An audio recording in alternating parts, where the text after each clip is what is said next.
record a message for you to help you get settled in on your first night. I actually worked in that office before you. I'm finishing up my last week now, as a matter of fact, so I know it can be a bit overwhelming, but I'm here to tell you there's nothing to worry about. You'll do fine. So let's just focus on getting you through your first week, okay? Let's see. First, there's an introductory greeting from the company.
That I'm supposed to read.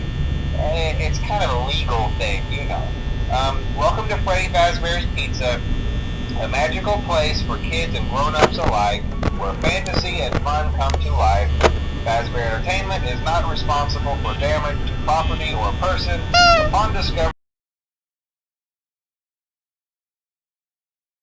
As soon as property and premises have been thoroughly cleaned and bleached, and the carpets have been replaced, blah blah blah.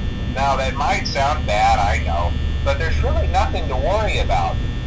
The animatronic characters here do get a bit quirky at night, but do I blame them? No.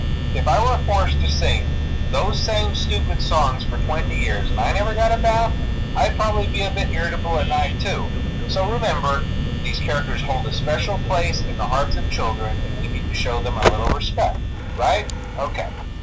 So just be aware, the characters do tend to wander a bit. They're left in some kind of free roaming mode at night. Something about their servos locking up if they get turned off for too long. They used to be allowed to walk around during the day too, but then there was the bite of 87. Yeah. It's amazing that the human body can live without the frontal lobe, you know? Now, concerning your safety, the only real risk to you as a night watchman here, if any, is the fact that these characters, if they happen to see you after hours, probably won't recognize you as a person. They'll most likely see you as a metal endoskeleton without its costume on. Now, since that's against the rules here at Freddy Fazbear's Pizza, they'll probably try to forcefully stuff you inside a Freddy Fazbear suit. Now, that wouldn't be so bad if the suits themselves weren't filled with cross beams, wires, and animatronic devices, especially around the facial area. So you can imagine how having your head forcefully pressed inside one of those could cause a bit of discomfort and death. The only parts of you that would likely see the light of day again would be your eyeballs and teeth that pop out the front of the mask. Yeah, they don't tell you these things when you sign up. But hey, first station of the breeze. I'll chat with you tomorrow. Check those cameras and remember to close the doors only if absolutely necessary. Gotta conserve power. Alright, good night.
his friends tend to become more active as the week progresses. It might be a good idea to peek at those cameras while I talk, just to make sure everyone's in their proper place, you know. Interestingly enough, Freddy himself doesn't come off stage very often. I've heard he becomes a lot more active in the dark, though, so hey, I guess that's one more reason not to run out of power, right? I also want to emphasize the importance of using your door lights. There are blind spots in your camera view, and those blind spots happen to be right outside your doors. So if you can't find something or someone on your cameras, be sure to check the door light. You might only have a few seconds to react. Not that you would be in any danger, of course. I'm not implying that. Also, check on the curtain in Pirate Cove from time to time.